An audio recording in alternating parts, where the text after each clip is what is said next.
Sometimes I just truly cannot be arsed to read an epic fantasy saga, and I like to just pick up a standalone book to give my teeny weeny little brain a bit of a breather. But trying to find these recommendations can be a bit of a mental minefield. However, that's a mental minefield that I'm willing to take the hit on your behalf, so that if anyone's brain gets fried trying to find all these recommendations, it's mine, not yours. There's just so many places we can go now to get book recommendations. If I'm honest, it can get a bit overwhelming. We can get personal recommendations from friends and families, online platforms like Goodreads and Fable. Social media is just flooded with different book recommendations. One person gives a book 5 star, next person gives it 1 star. Subscription services like Audible and Kindle Unlimited. Got local libraries, review websites and magazines, podcasts, YouTube. You get the idea. It is just so overwhelming sometimes. And it just feels like you can spend more time actually looking at what books to read than reading books. So I've gone through all these silly websites. I've gone through Fable, I've gone through Goodreads, I've gone through Reddit, Instagram, TikTok, YouTube to try and find what seemed to be the general consensus best fantasy standalones to read. And here they are, and in this video we're going to go through them. If you are new to this channel, my name's Tyrone. I'm a 35-year-old dad who's just got a passion for reading books and sharing them with strangers online. Over time we convert these strangers to friends. But if it is your first video and you do enjoy it, please don't forget to click the subscribe button. It massively helps me out. If you are a returning audience, you already know I say it every time, I love you the most.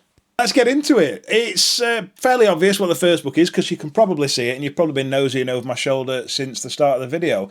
A lot of these recommendations that I got came from Reddit. I tend to find personally that most of my best book recommendations come from either inboxes on my social media platforms from you people or Reddit. I find that a lot of the time with TikTok, Instagram, things like that, a lot of content creators just try and talk about books that are trending, popular books, because they've got more chance of going viral. So I personally don't get many book recommendations from other content creators. I tend to get them from what I would call average readers, which I suppose you lot are. You read books, you go online and you talk about them. You've got no bias, you've got no reason to talk about popular trending books. You're not trying to fit in and be a sheep like a lot of us content creators do sometimes. So the first book, which I'm ashamed to say I've not read, is Alice's Adventures in Wonderland and Through the Looking Glass by Lewis Carroll. I don't need to go on about this book. You already know what Alice in Wonderland is. I have seen the film. I haven't seen all the films, which seems crazy considering that I grew up on Disney films. Is this Disney? I'm not sure it is. But anyway, growing up, I was quite a feminine boy. I liked playing with Polly Pockets and watching Disney films. I had an older sister and female cousins. There weren't many men around and I was raised by a single mum. So yeah, I'm almost ashamed to say I've never read the Alice in Wonderland books. Everyone raves about them online. Apparently in the books there's some sort of link between the author and mathematics. I don't know what that is. Someone messaged me the other day and said that Lewis Carroll was apparently a mathematician and he's put loads of links with numbers and stuff in this book. I don't know more than that. I've not dived into that rabbit hole yet. Rabbit hole, see what I did there. So yeah, if you know anything about the link between Alice in Wonderland and numbers, tell me in the comments. Next up, we have The Song of Achilles. Now, bear in mind, some of these books I have read, some I haven't. If I have read them, I'll tell you what I thought. If I haven't read them, I'll tell you I've not read them. I finished this book a few days ago. I wouldn't say I loved it, and I'm going to be one of the few people that say it wasn't life-changing. The amount of messages I got from people saying, Tyrone, this is the best book I've ever read. It's going to make you absolutely sob. The first 40% of this book is almost like a character study on homosexuality, and I thought it was insane. It was fantastic. I will be honest, when I went into this book, I didn't know anything about Greek mythology. I have never read into Greek mythology. It's not a topic I've ever considered looking into. It's not something I'm particularly interested in. But I solely jumped on this because loads of people said, Tyrone, it's insane, just read it.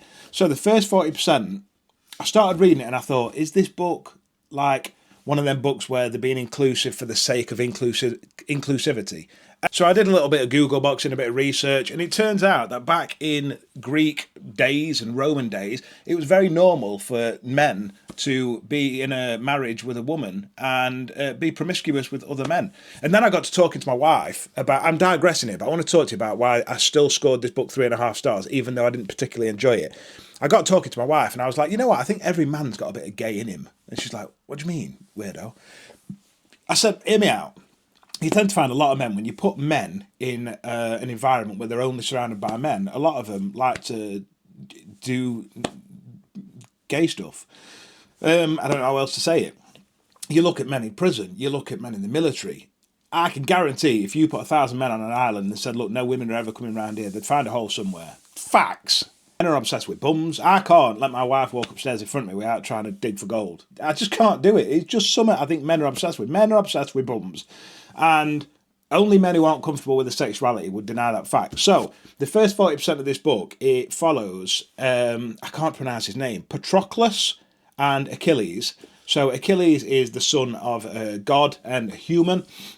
And you've all heard the story of Achilles, I'm guessing. He's a famous Greek mythology character. And the first 40% almost follows the friendship and exploration of Patroclus and Achilles. And as I'm reading the first 40%, I was like, this book is everything. It's absolutely fantastic. It was just cute. It was beautiful. I was just like, these people, these boys just need to grow up, get married, and run away and live in a far distant land. Bear in mind, I had no idea about any sort of Greek mythology, so I didn't know what was going to happen in the story of Achilles. Then it gets about halfway and war kicks off. You're like, oh, okay. Or at least I was like, oh, okay, I didn't see any of this coming because I didn't know that there was going to be a war. I thought it was going to be a love story. So for me, from the 40% mark, when the war happened, I was like, oh, no, this isn't what I wanted. I wanted a love story. And it's just not that. It isn't that. I completely understand why so many people are obsessed with this book, but I wish I'd gone into this book just knowing a bit more about Greek mythology. I think if that was something I was particularly interested in, then easy 5-star. If you are interested in Greek mythology or anything like that, I think it'd be an easy 5-star read. I think most people should read this book if you've got any interest in mythology at all. But this was my first ever Greek mythology book. And some people might say, well, why did you read it if you're not interested in Greek mythology? Because I'd never read Greek mythology and I'm not narrow-minded. I like to explore different genres. I like to explore different authors, different cultures.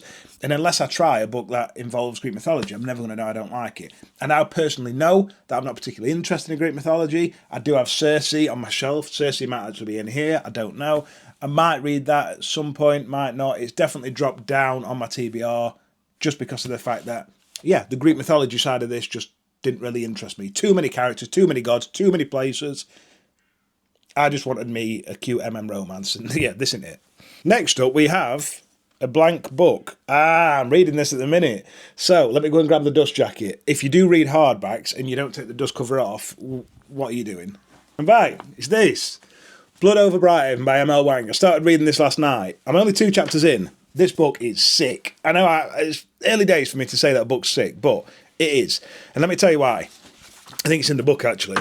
The magic system is insane. If you like books with cool magic systems in, this is it. Better than Mistborn. Look at this. That thing there, see it? It's called a spellograph. It looks like an old school typewriter.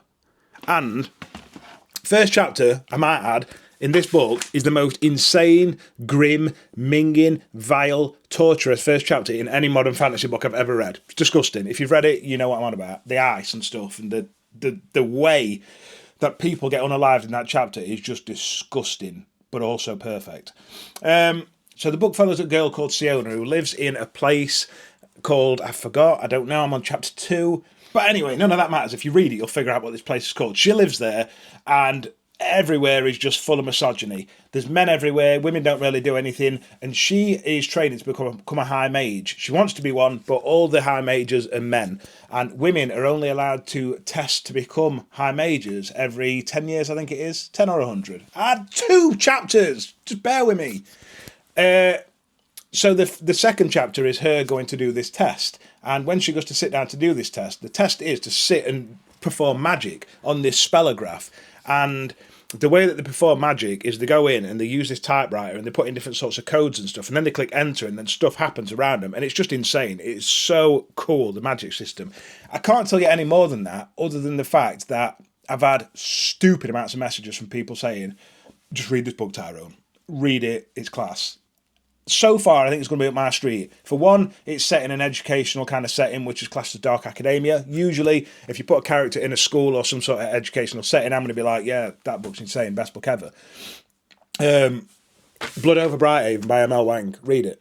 Oh, next up, we've got 2-in-1. Elantris by Brandon Sanderson. I had a brain fart then. And Tress of the MLC by Brandon Sanderson. So if you are new to Brandon Sanderson's work. Obviously, he's going massive at the minute, and a lot of people are trying to get into his work and don't know where to start. A lot of people tell you to start at Mistborn Era 1, which is a trilogy. Again, another fantastic magic system in that book.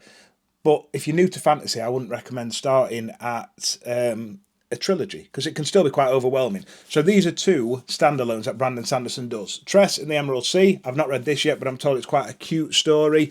I think it's about a girl that gets sent to an island. She's probably going to meet some sort of bloke there and get romantic and have like little smooches and kisses and stuff. So yeah, there's that one. Or the other one, if you want to get into like more heavy fantasy, is Elantris, which a lot of people before I started my Sanderson journey told me to read Elantris, which is still set in the same world as Mistborn and the Stormlight Archive, but it is just a standalone book. I'd assume you're probably going to meet characters in this book that will maybe intertwine with the later series. So yes, these are two Brandon Sanderson standalone fantasy books that you might want to give a go. The Night Circus by Erin Morgenstern. I always struggle with that name. I haven't read it. I am told that this is like a beautiful story about a circus. It's dazzling, it says on front. I've had loads of messages from people saying to me it's beautiful. Sometimes, if I'm honest with you, I've said this before, I do struggle with beautiful books because I find that sometimes the plots lack a little bit and they're a bit boring. I don't know, I'm going to read it. Obviously, I'm going to read it because every single book that I've got here, I bought or was gifted with the intention of reading the books. I am such a mood reader, so one minute I'll wake up and I want to read a Chris Carter book, which Chris Carter isn't a fantasy writer, by the way. He writes police procedurals, where Robert Hunter's going around and just catching all sorts of minging folk who just unalive people for fun. And then next minute I might want to wake up and read For the Fans by Nyla Kay and, yeah, read an MM romance. By the way, if you do like MM romance, that book's sick. If you like FM romance, then read Abby Jimenez. Her books are sick as well. So yeah, anyway, The Night Circus by Erin Morgenstern. It gets really good reviews on Goodreads. Everyone says it's class. Read it if you want. Next up we have Circe by Madeline Miller. This is the other book by this lady. She wrote The Song of Achilles, the one that I just told you that I didn't really enjoy. I did still rate it 3.5 stars though, by the way. And Circe is another book which is not an MM inspired book. I believe it's about a girl who is a witch and her parents send her away because it's like really bad to be a witch. So they're like, get away, you tramp, like you're a secret. And seems like on back she maybe goes somewhere and probably meets someone, falls in love. A few people have said to me that they actually preferred Circe over A Song of Achilles, but Song of Achilles is the book that I always see plastered online everywhere. So I am going to read this at some point, just to test the boundaries. I don't know. I don't want to just give up on Greek mythology just because I didn't enjoy one book. I do want to try a little bit more. And this is probably going to be the book that I try, because obviously I've got it already. Now, these two books here, by the same author, Spinning Silver and Uprooted by Naomi Novik, I'm excited to try. I started reading Deadly Education, which is by the same author. So A Deadly Education is a trilogy, I believe, which is dark academia. So that's set in a school where horrible things happen. Students just try and headbutt each other all the time. And I'm excited to pick that up again. That's called the Scholarmance trilogy, I think, for anyone that's interested. And the same author wrote a couple of standalone books. I believe these are quite like gothic, cutesy, nice. I might be wrong. If I am wrong, just tell me in comments. I've not done much research into what the books are actually about. I've just gone onto loads of different platforms to save you loads of time and energy and just seen what people are recommending. And then my logic behind it was the ones that are mostly recommended, I'll just stick on this list and hopefully just bring your attention to them. I assume if you've got hands and fingers that if I pick up a book and I tell you briefly what it's about, and you think, oh, that sounds up my street, that you should be able to go onto Goodreads and just double check to see. I trust you. We're all adults, aren't we? So, Spinning Silver by Naomi Novik. Lainey Taylor says, I love this book so much. I don't know who she is, but I'm guessing she's an author. This one, Robin Hobb says, enchanting in every sense. Robin Hobb wrote The Realm of the Elderlings, and everyone loves Robin Hobb. So if she says this book's enchanting, it's enchanting. Oh, this book I loved. I know I said fantasy standalones. This is a sci-fi standalone. I just feel like if I talk about this book enough, you're going to read it. If you don't like sci-fi books, I don't care. Still read it anyway. Because this is not a typical sci-fi book. It's not a book where they're just going to constantly keep spamming you with sci-fi terms and you're going to be like, oh, I hated science at school. I didn't really like science at school. This book's fantastic. It's just about a teacher who's sent up into space to save the world, and en route he makes an unlikely friend.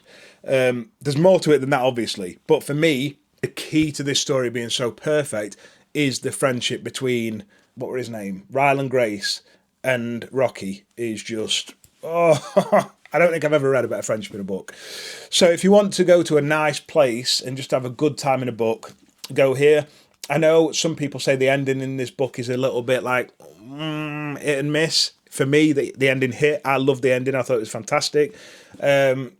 The audiobook as well on this is meant to be fantastic. I don't listen to many audiobooks because I get easily distracted. I listen to an audiobook and then I see a dog outside my window and I'm like, oh, cute dog. And then I forgot to listen for 15 seconds. So there's not many audiobooks that I listen to, but I am told that's banging if you do like audiobooks. This one, The Very Secret Society of Irregular Witches by Sangu Mandana. There you go. I have no idea what this book's about. It was recently sent off my wish list, but I've seen it a lot recently online, and I must have had 50 messages from people when I posted this on my stories to say thank you to the person that sent it me.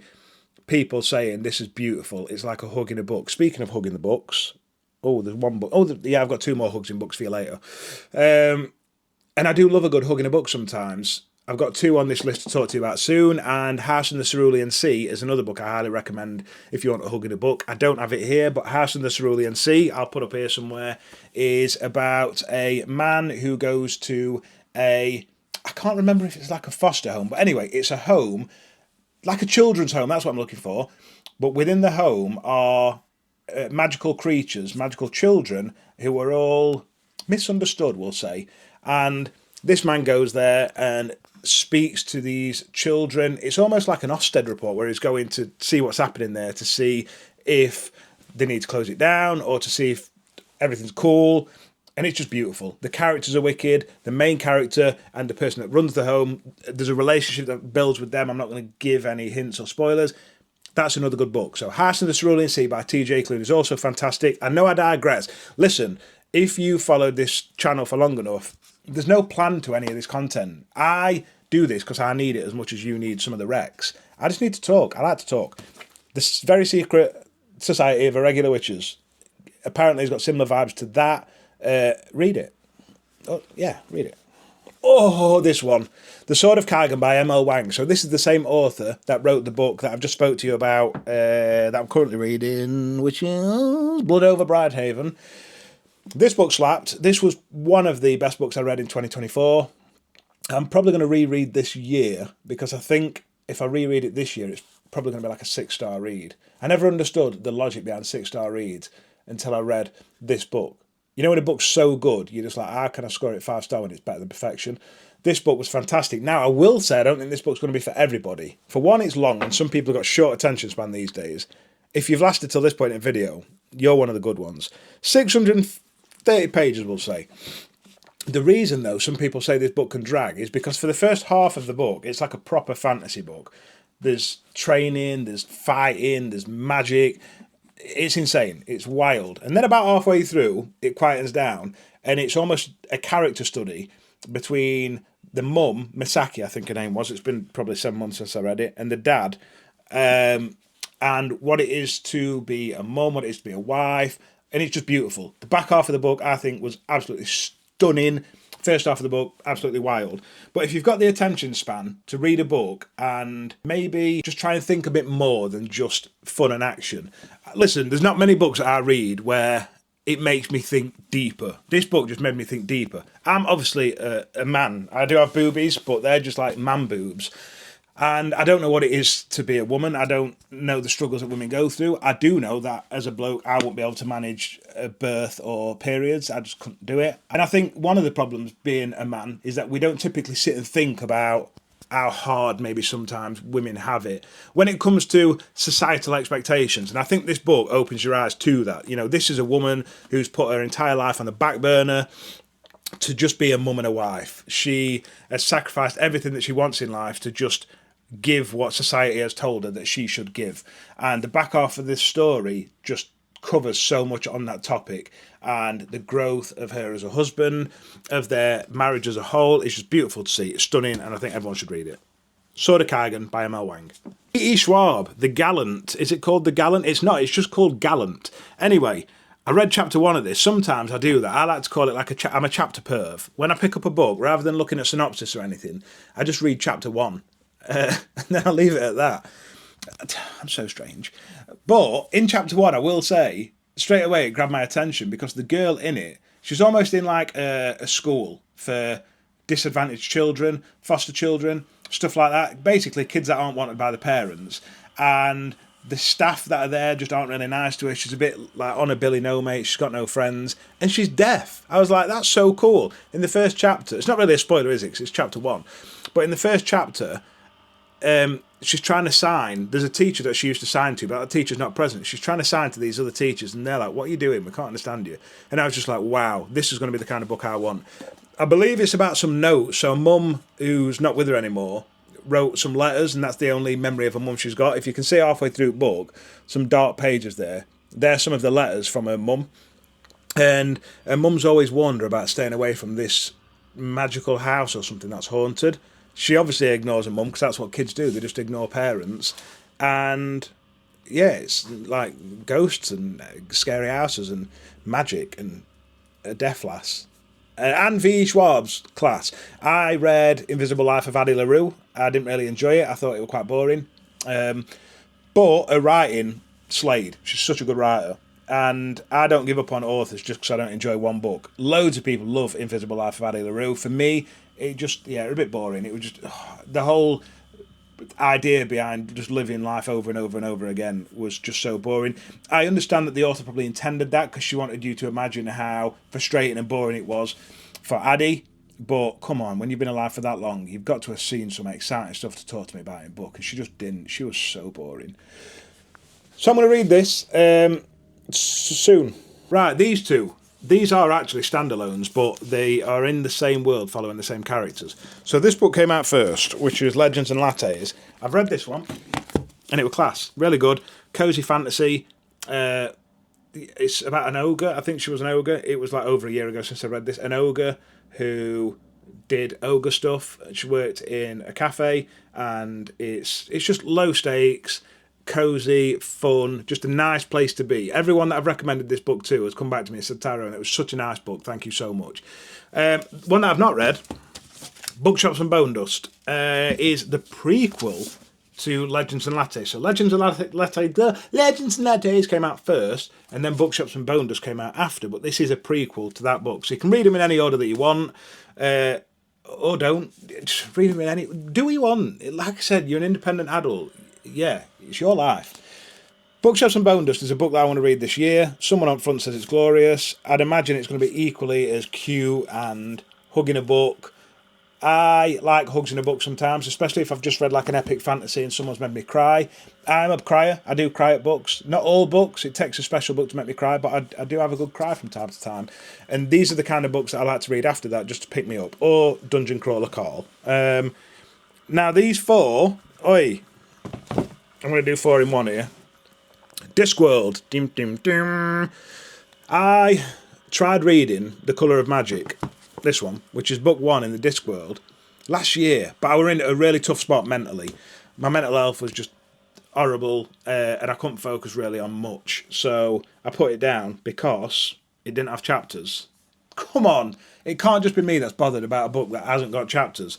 I've scrolled through it all. There's not a single chapter in this book. Book 2. He's still not got his life together. Still no chapters. Book 3. No chapters. I just think that's the way he's going. Yeah, the man just doesn't like chapters. I don't know what chapters have ever done to him. I don't think he understands that at night time, when we go to sleep, we end on a chapter. If we don't end on a chapter, we lay in bed thinking, did I stop in the right place? Is my book going to hate me? Will tomorrow be a failure?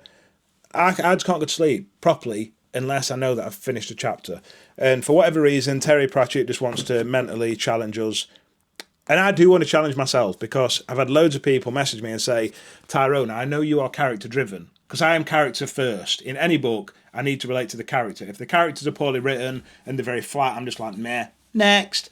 And loads of people have said that Terry Pratchett writes some fantastic characters. So I want to dive into the Discworld this year. Do I need to say much about the Discworld? It was written for like children, but they're not really children's books. There are themes in the Discworld that are like the death and romance, and adults like them. Look, just because we're adults, we're still someone's children. That's what I say. I still like reading kids' books. I don't understand why more adults online don't talk about YA books. I love YA books. Oh, they're great. They're just simple but effective. Anyway, the Discworld. I'm going to start this soon. Lastly, we have a book that I'd never even heard of till last week. The Girl Who Fell Beneath the Sea by Axie Ho. This is another hug in a book. Can you see it? Can you see me now? Yep, there you go. Never heard of author, never heard of book. Someone messaged me and said, Tyrone, I've just read The Girl Who Fell Beneath the Sea by Axie Ho. It's fantastic. Would you mind putting it on your wish list? I'd love to buy it here, and I'd love to hear your thoughts. So I was like, free books? I'll tell you what, butterflies already. Yeah, of course I will. So I added it to my wish list. Look at that cover. That cover's stunning. Yeah, cover alone made me like smile. The cover is like a hug in a book. I've not read many Chinese-inspired fantasy books. I don't know if it's Chinese, Japanese, that side of the world anyway. And I want to read it. It's high on my TBR for 2025. Now, there's obviously other books out there that are standalone fantasy books that are going to be fantastic, but I didn't have them. And I just didn't want to start smacking pictures that I've dragged off for Goodreads and be like, oh, read this, read this, read this. Plus, I needed a chat today. So I just wanted to come on camera, chat to you all. I've missed you. I hope you've missed me. I hope you're enjoying my channel, because I really enjoy making these videos. I enjoy this much more than I enjoy my other social medias. Not that I don't enjoy my other socials, but I just feel like on Instagram and TikTok, people have got such short attention spans that you've kind of got to just go, yes, no, maybe, yes, no, maybe. Silent review, Akatar skits. And it just feels sometimes like I'm a bit of a performing puppet and people just want constant entertainment. And I'm not a puppet, I'm a human being. I don't just want friends.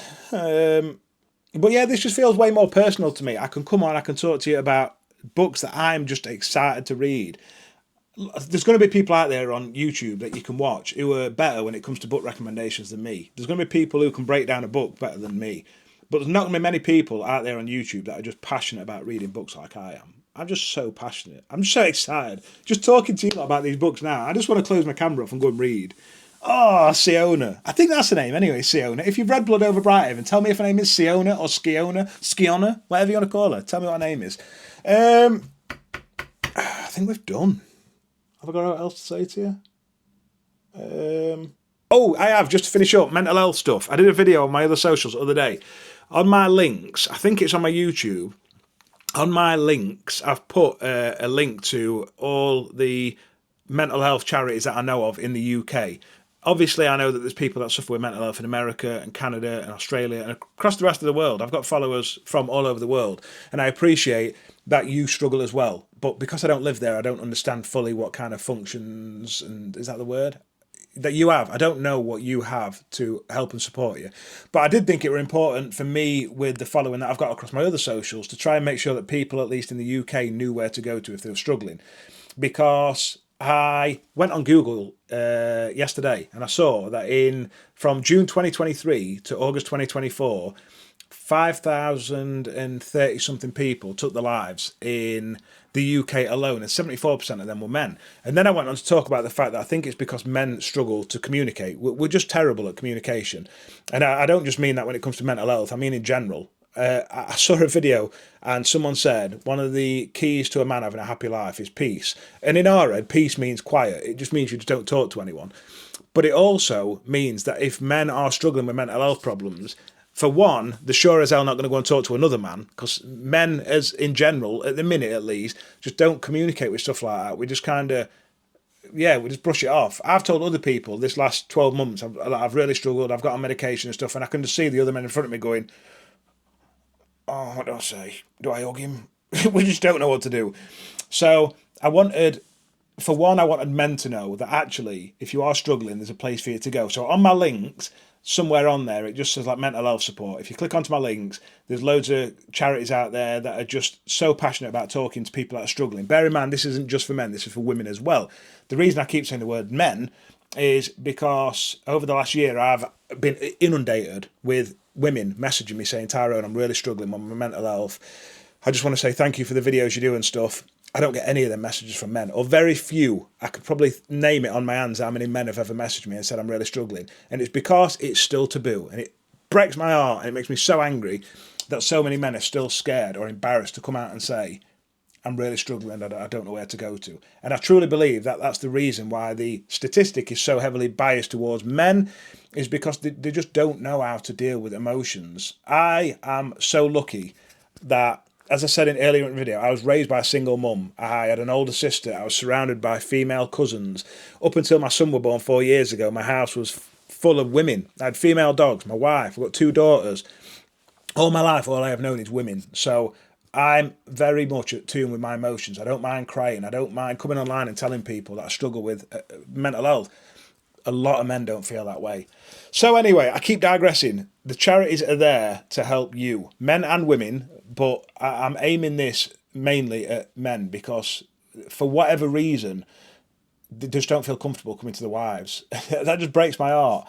And I understand why, because as providers, if you're in that kind of household, you know, when I worked in car sales, that was the household setup that we had. I went to work, I made the majority of the money, I paid the bills, Ellie's money was her money, and I just didn't want to put that burden on my family. You know, I wanted to come home, put on a brave face, put on a smile.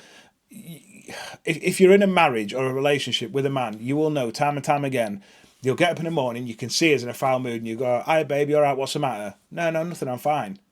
I'd imagine being a woman in that relationship is just infuriating. Or if you're in a male-male relationship, it's going to be, I'd imagine that's even worse unless you're in tune with your emotions. It's just something that I'm passionate about, that we work on. I believe that we just need to get better at communications, and we could take a leaf out of women's books. Women are fantastic when it comes to communicating. I always say to my wife, you moan quite a lot, like she does, but that's her communicating. You know, if she's had a bad day, she's going to tell me, she'll communicate it with me. I'll just nod like Churchill the dog, but she's getting it off her chest. And I think that's why women just cope better when it comes to mental health, because they will talk to people, they'll reach out. And I just want any men that are watching this video to know it is not a weakness. Please do not ever look at your wife moaning at you as a weakness. It's an absolute strength, and it's a strength that we as men need to learn to take from and realise it's a strength and start talking about our emotions, so that these young boys, middle-aged men, old men, we just need to learn so much from women so that we can stay here, because there's just too many people, too many people are leaving this earth too soon, and we've got to change it. And I just truly believe that staying silent on a problem just ain't going to fix the problem, so we need to talk about it. Anyway, look, this is a very good day. Don't think this has ended on a depressive note. It's not. It's fantastic. But this community that we're building, we can do more than just talk about books. We can save lives. We can change lives. And that's what we're going to do, a day at a time. If you've watched till this point, I love you the most. I'll see you in a bit.